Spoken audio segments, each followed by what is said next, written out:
Hello, it's a horrible rainy day, and that's exactly why I felt like it was perfect to make this video. Thank you so much to everyone who voted for me, who supported me, who volunteered for me, who donated. I cannot thank you enough. The election results are obviously not what we wanted, but we still did really good in this race. In a heavily Republican district, during a presidential election, I got more votes than the Democratic candidate for president. I got 2,195 votes. My opponent got 5,144 votes. So this is still a good result. Our message is resonating and our base is growing. If we look at the numbers from 2020, even though there was no opponent in this race, on the presidential level, we grew our base by over 600 voters. The thing is, the other side grew their base by over 1,000 in the district. But this is really good because that means voter turnout was super high. I truly believe in democracy and I want people's voices to be heard. So even though a lot of people disagree with me and disagree with the Democratic Party on a lot of issues, I'm glad that there was huge turnout. Both sides were energized, and I want to keep this up. I want to see this kept up into the local elections. There's an election every year, so next year, I want people to show up and vote. And then in the midterms, you need to show up too, no matter how you're going to vote, because you matter. That's what my campaign was about. It was about showing people that they matter and they can make a difference, and spreading love and joy. We need to come together as a community. We need to organize and take care of each other because hard times are already here and they're not going to get better soon.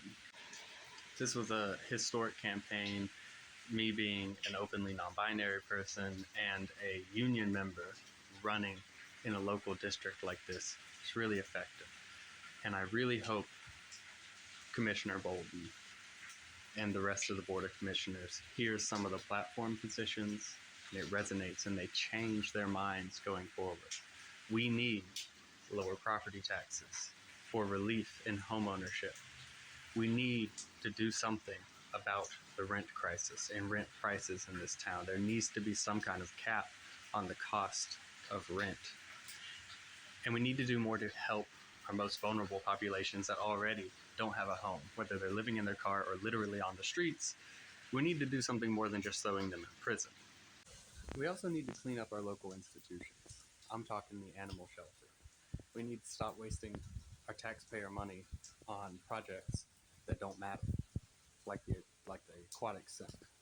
We could convert that into a secondary animal shelter because we have a stray animal problem on top of an overcrowding and illegal statuses for certain animals within our shelters. Neglect and abuse is going on, and what has been the county solution so far? Unpaid prison labor. We are a county that has failed to address systemic racism. We are a county that is still segregated by zip code in our county. And we are a county that has not decriminalized substances like cannabis and given paths of recovery and rehabilitation for addicts of all different types and people with mental health problems that may end up in our prison system. So to then choose to be one of these counties that doesn't pay inmates for their labor, very suspicious at best. I'm being very generous here. Let's not give up hope.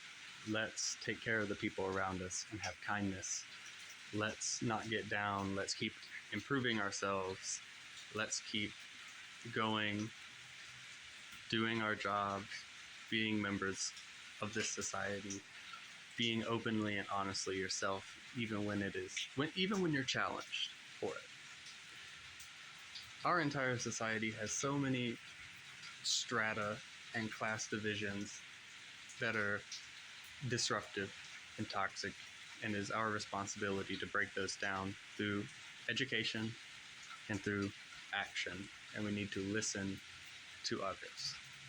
That's the part of organizing. We're not just activists who go out and protest. We are organizers. It starts with your own family, friends, neighbors, and community.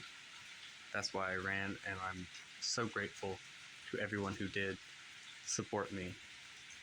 And I hope that the message continues to resonate, and this pushes more people to get involved.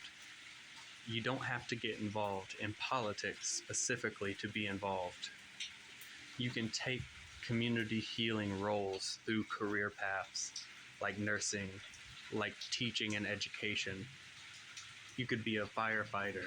You could be all different types of things. You contribute to your community, and the way that you treat others and the way that you choose to invest your money, your labor, your time is extremely important to everyone around you.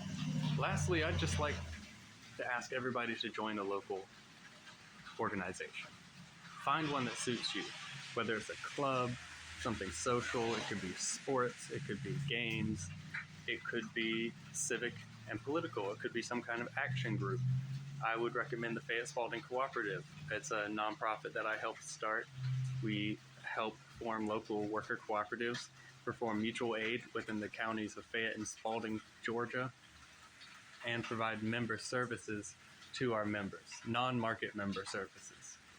And if you want to get involved in local politics here in Spalding County, you can get involved with the Spalding County Democratic Committee or the Young Democrats of Spalding County, which I am currently the president of, because these are the two chartered Democratic Party affiliated groups.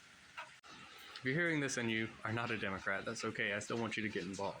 You can reach out to your Republican Party, Libertarian Party, other third parties, or start your own group, a nonpartisan independent group, or whatever you and your peers want. It could be interest-based, whether you're part of the LGBTQIA plus community or the Black community, or however. It could be interest based on career.